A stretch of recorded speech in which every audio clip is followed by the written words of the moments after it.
Okay guys, so this brings us to substitution effect.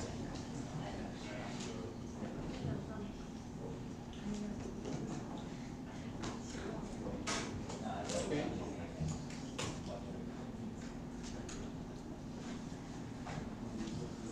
The switch into buying more of the product when demand increases, or the switch away from it when demand decreases because of the changes of the prices of substitutes is called the substitution effect. So that's one factor. There are related goods, and not all goods are related, right? For example, tires and cars are related. Milk and tea are maybe related. If some people have milk tea, then they consume both of them.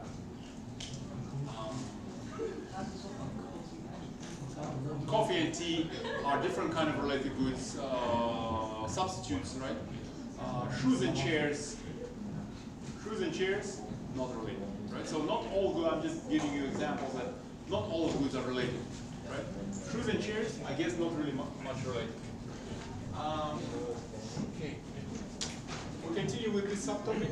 These are the factors that affect the whole demand curve.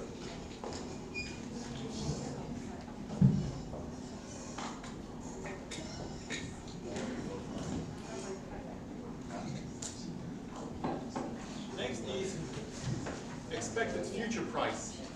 Right? Expected future price. If you think that computer, that desk, that car is going to increase in price next year, and you need it because next year you're going to get a job, right? You're likely to buy it now, right? So an increase in expected future price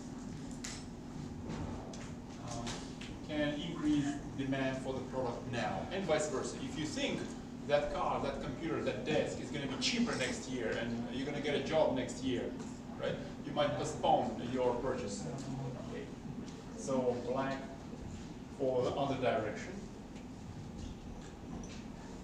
That is a positive relationship, right? Red arrows pointing in the same direction, black arrows pointing in the same direction. This is a negative relationship, right? Red arrows pointing in opposite directions, blue arrows pointing in opposite directions. Just reminding you, but I'm sure you understand. Income, right? So even if the price of the product doesn't change, if your income changes, of course that can affect demand, right? Maybe someone used to wear all the luxury brand clothing. Now with the change in income, they cannot afford that anymore. So the demand for that kind of clothing changes. Positive relationship.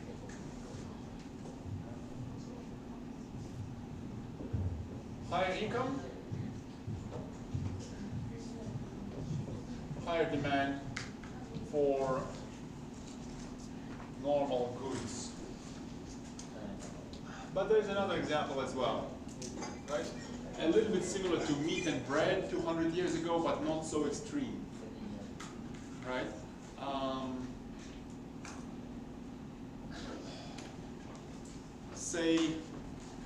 Say nowadays when students don't have much income, maybe they eat a lot of instant noodles. I know I used to, right? So many instant noodles. How many per day? 3. Breakfast, lunch, dinner, right? Later on, when you get a nice job, very good income, perhaps your consumption of instant noodles will drop to 0 per day. Maybe even 0 per year, right? So those are called inferior goods. Demand for inferior goods drops with an increase in income. And of course, if we reverse the color, everything is also reversed. If income drops, demand for normal goods also drops, and demand for inferior goods, if income drops, it increases, right? That's the same for the examples we were talking about before. The Apple, cell phones, the cars. No, that's... if you have more money, you want to buy more expensive things. No, last time we were talking about the relationship between the price. I'm just saying that it applies. Yeah, let me point out the difference, right? Oh, sorry. It's okay. So last time we were talking about the relationship between price and how many people want to buy. Now we're talking about the relationship between income and how many people want to buy, right? It is related, yes. Perhaps if your income is higher, you are happy enough to buy things at a higher price as well. But mathematically speaking, right, before we were talking about quantity that people buy as a function of price. Now we're talking about quantity that people buy as a function of income. So for that function, quantity as a function of income, there are two examples, there are two cases. One is for normal goods. So let me write it out somewhere, okay? It's called income effect.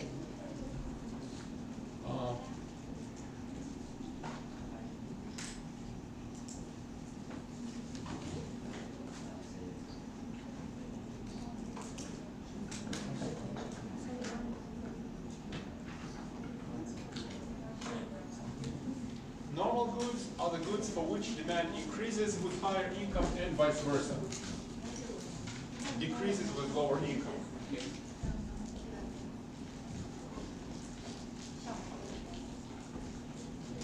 Inferior goods, perhaps normal good is a meal at a restaurant. Inferior good is this instant noodle that doesn't taste as nice as the meal in the restaurant, right? So inferior goods are the goods for which, I just don't want to write it out, you understand it, right? Are the goods for which demand increases with lower income, right? And vice versa.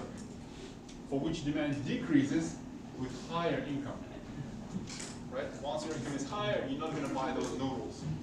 So here we have instant noodles.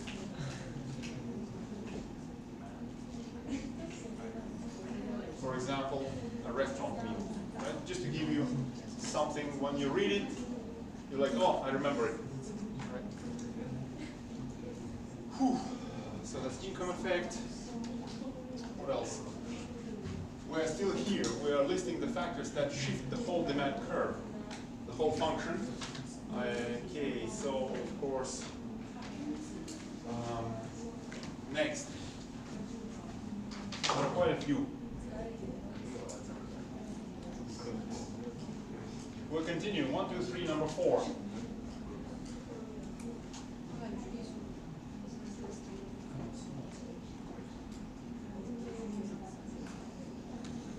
Similarly, expected future income. Okay.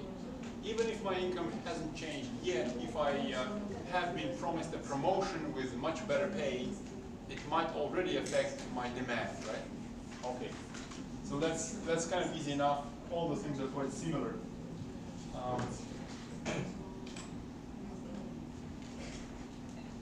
Population, of course. The more people we have in the country, the more there is demand for generally whatever the market you are looking at. Whether it's inferior or normal good, doesn't matter. Greater population, whatever is the percentage of the population are poor students, right? There will be more of those, so demand for instant noodles is higher compared to a country with very little population, small population. And the demand for restaurant meals is also higher, right?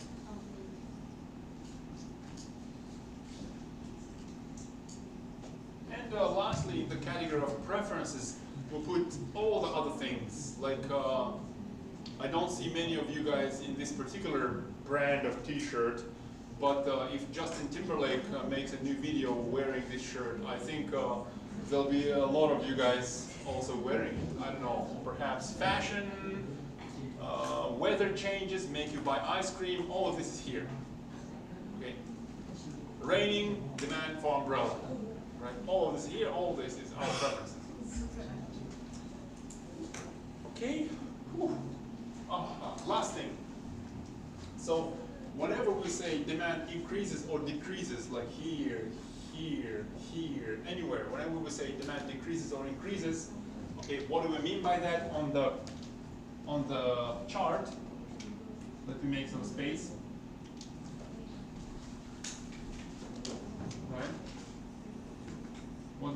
like that on the chart is a shift of demand curve.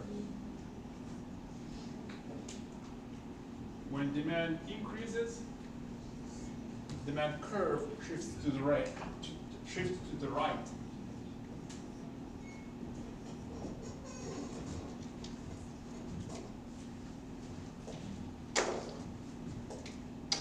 Is this blue any good? So. Hopefully you can see it if I draw it slower. Whenever we say demand decreases, right? On the chart, it means that demand curve shifts to the left. Okay.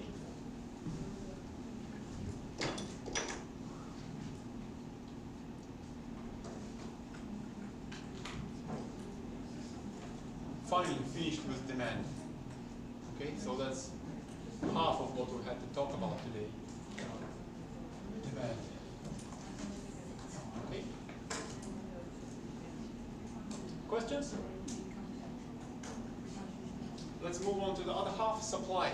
Right? Supply.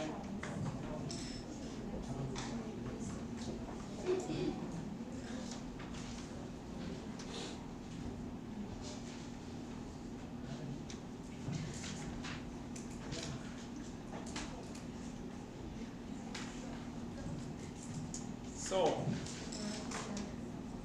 similar to supply, right? If you would like to, I don't know, create a business, for example, selling small stones. You just take big stones, break them up, and sell them as small stones. Is that possible for you to do? Do you have the resources to do that? Perhaps you just need a big hammer, some strong arms, and you can run that business. I don't know if that's going to be profitable, or who's going to buy the small stones, but you can run that business.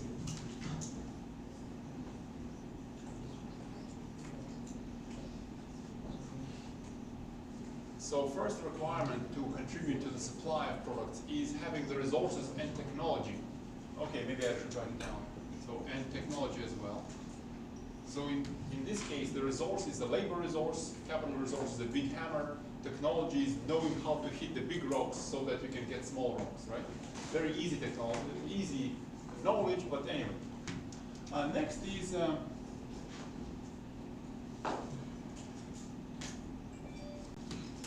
next requirement is, can you profit from that activity? If you have a business selling small stones made out of big stones, I don't think anybody's going to buy it, okay? So I don't think your business is going to survive. So second requirement is, can you make money, right? Otherwise, you are not really contributing to any kind of supply, okay? Even for things that people do buy. So perhaps, I don't know, shoes. Maybe you learned a little bit about making shoes from your grandfather, right? And yeah, you can make shoes, but you aren't really quick at it. You aren't really effective, aren't really efficient. You don't know how to hunt for the cheaper materials, cheaper, relatively good quality materials. You aren't good at cutting things, so you have a lot of waste, right? So yeah, you can make shoes. Do people buy shoes? People buy shoes, but if you can't make money out of it, you aren't good enough to make money out of making shoes, your business isn't going to survive. It's not going to contribute much longer to the supply of shoes, right? So it's not only with silly examples, like making small stones out of big stones. Resources and technology to run the business. Right? So it's not like, oh, I'm dreaming, I want to have a company selling, I don't know, desks. That's all, it's my dream, but I don't actually contribute to any supply of desks in the city. Next, even if I can make desks, it still doesn't mean that I'm contributing to the supply of desks. Can I make money out of it? Next, if I'm good enough to make desks and good enough to make money out of it, perhaps I still don't decide to do it. I decide to teach, right? So next is actual plan to sell the product during a given period of time. So also during a given period of time. Okay. So all similar to supply, to demand. Okay.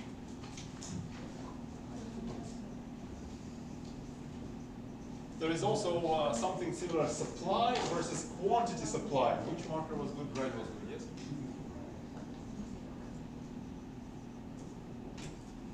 So, same difference between supply and quantity supplied as between demand and quantity demanded. So supply is a whole function. Quantity supplied is just one point on that function. Okay. So point turns into quantity, so it's kind of easy for you to remember. And this whole curve is called supply curve. Right? And also price on the vertical axis, quantity on the horizontal axis. Okay. Similarly, the law of supply.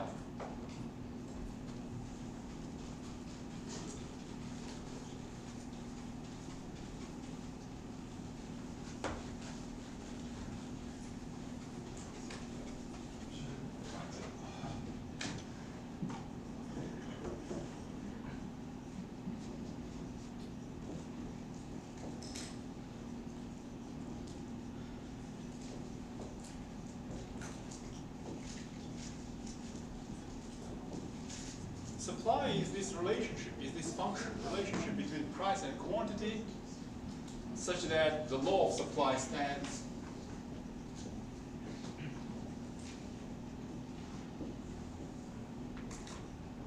The higher is the price, the higher is quantity supplied, and vice versa. The lower is the price, the lower is the quantity supplied.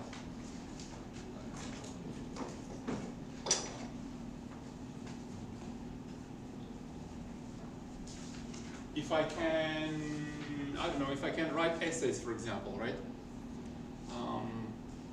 The price I can charge for an essay is not high enough for me to quit my teaching job and start writing essays for others. If instead, for, I don't know, some magical reason, right, there was a huge demand for writing essays and I would be able to charge crazy amounts of money for each of my essays, right? I'd probably just quit teaching and write more essays, and perhaps you would do the same. You'd be like, I don't need this degree. I can earn for a Ferrari after like 3 months of essay writing or something.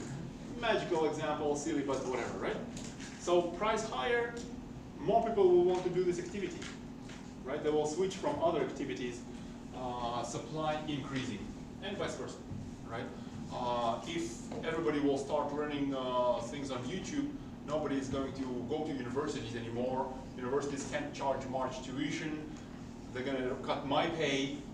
So that will affect the supply of teaching in the university. I'm going to reduce what I'm doing here. Perhaps go do some other things completely, right? So that's that, the law of supply. A lot of similarities, so we can speed up a little bit. The law of supply.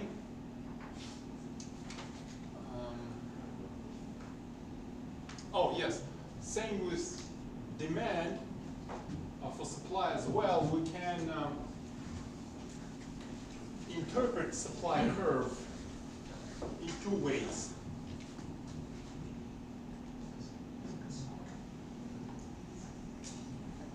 One way to interpret it is same as explained by the law of supply. Okay, the higher is the price. Okay, the greater is quantity supplied. Oh, I'm sorry, this is demand. What am I doing? I think I'm getting tired. Supply.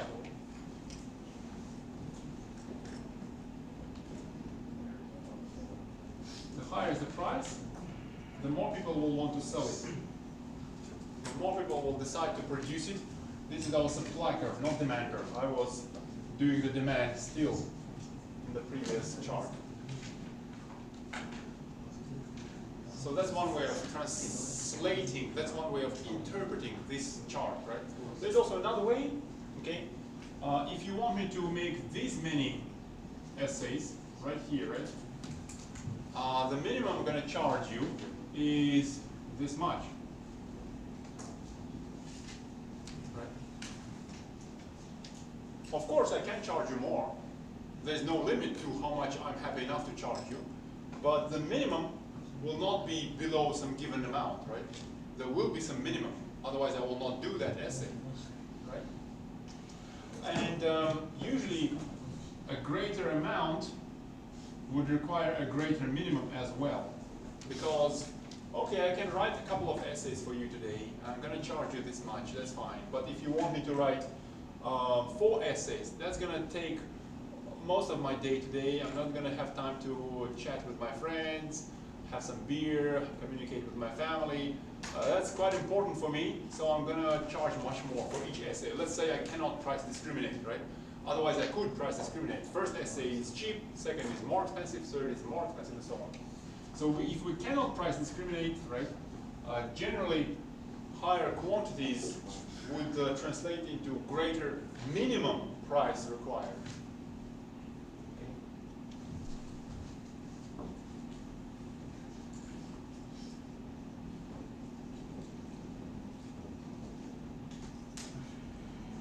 So supply, another way to look at supply, just same as with demand. Demand is willingness to pay. Demand shows marginal benefit. Supply is also minimum acceptable price. Minimum acceptable price. Now, actually, it's the same as marginal cost. Because what is your minimum acceptable price? It's a marginal cost. Just like we had example several weeks ago, right? Let's say you can make a t-shirt for 700 NT, right? And that includes your alternative time, right? You can make a t-shirt for 700 NT. Are you happy enough to sell it for 2,000? Why not? Are you happy enough to sell it for 1,000? Yeah, well, are you happy enough to sell it for 900? What's the minimum you're happy enough to sell it for? Perhaps around 700, right? It's not like you are working for nothing, because in economics, remember, we include your opportunity cost of time and things like that, right? Whew. So, all the similarities. This is a big deal in economics. We're going to use this later in equations. Supply is the same as marginal cost. Okay, well, this will come back in even in perfect competition markets. That's the last chapter we're going to do this semester. So this is kind of a big deal over here. Same as with demand equals marginal benefit, all that. Where am I? Oh, and lastly, the shifts, yes? Whew. Before the last subtopic, any questions so far? Good. Looks like we managed the time fine, because we can speed up a little with supply, right?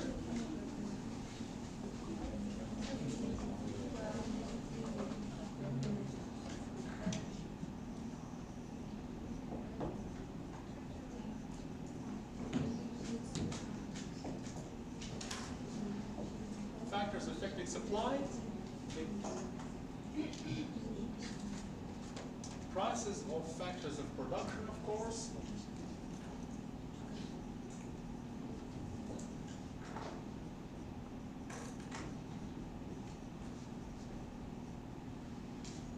So let's say we make shoes. A regional, I always draw the demand curve quickly and automatically. Supply. The regional supply curve is red, let's say price, quantity, supply 1. That's a regional, right? If leather price skyrockets, right? What do you think will happen to the supply of shoes?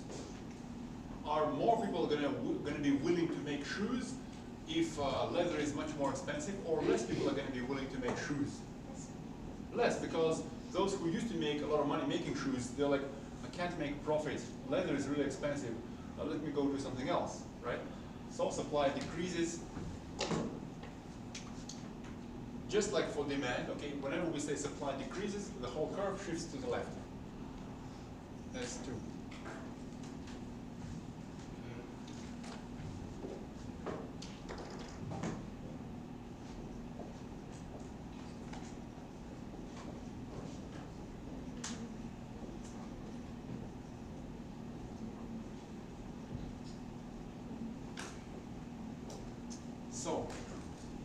So far we looked at related goods, but only in consumption.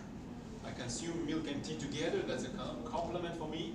Not for everyone. If you don't drink milk with tea, then those are not really related. Maybe they're substitutes, because you can drink either milk or tea, right? It depends on the local preferences.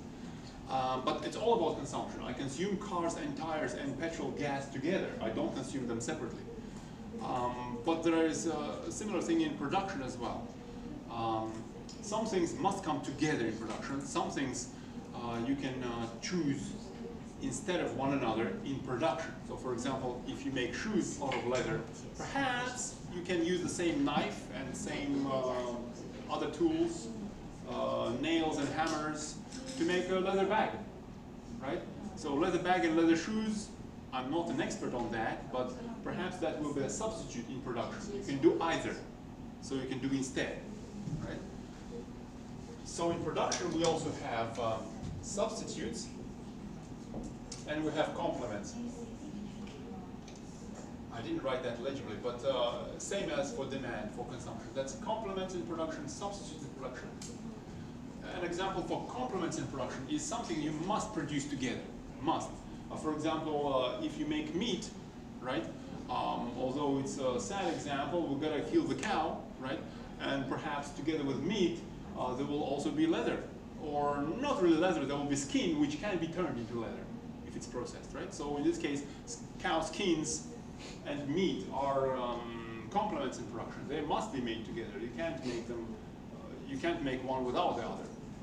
Okay. Now, how about the prices? If the price of related complement increases, so cow skin is now much more expensive because leather is expensive. So I have a factory making meat. I don't deal with leather. I just sell it to other buyers who are making leather, right? But now that skin is much more expensive.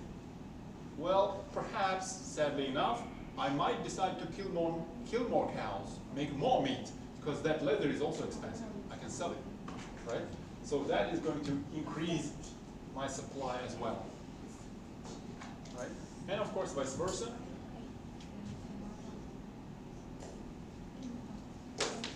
And the prices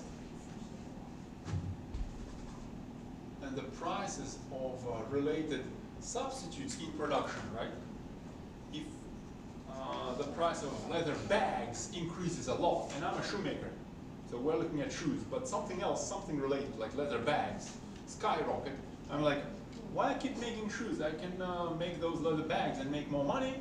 So the thing that we're looking at, the shoes, the supply of that is going to drop. So an inverse relationship here, same color arrows point in the opposite direction, right?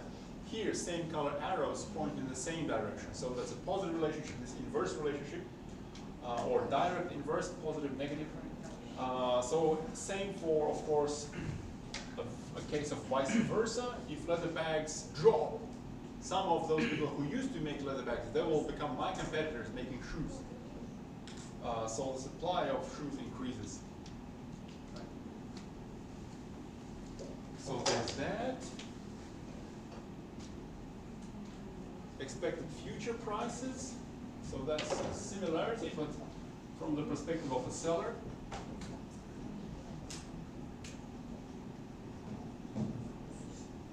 Right? If I'm a shoemaker and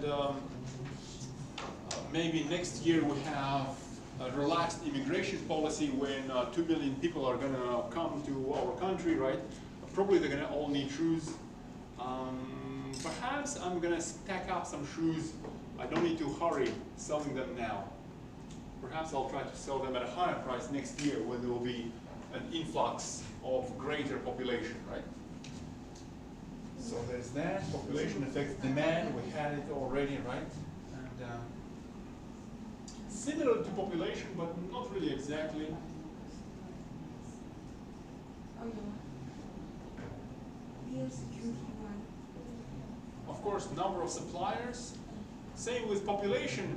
If you look at consumption, basically we all consume a range of things. So whenever population is higher, whatever you're looking at, it's likely demand will also be higher. For the other side of the market for the sellers is not exactly the same. Not everybody is an entrepreneur, right? So if we have more of this particular kinds of entrepreneurs, then of course supply is likely to be higher, and vice versa. Right? And last two, technology. Okay, usually technology reduces costs, which increases the supply, usually. Unless the industry just dies out because of technology, right? We don't have CDs anymore, we don't have DVDs anymore, we don't even have Blu-ray discs anymore, right? Everything is just streamed. If the industry doesn't die out, if technology somehow affects the industry positively, then it's most likely that the costs of making this product are lower, profitability is higher, more people will want to make it. Higher supply higher. This is usual, more common case scenario. And lastly, nature, an earthquake destroys the factories, no more supply, right? Yeah, flood, anything. Whew. So of course, same with supply when we say, of course, same with demand when we say supply decreases, it means it shifts to the left.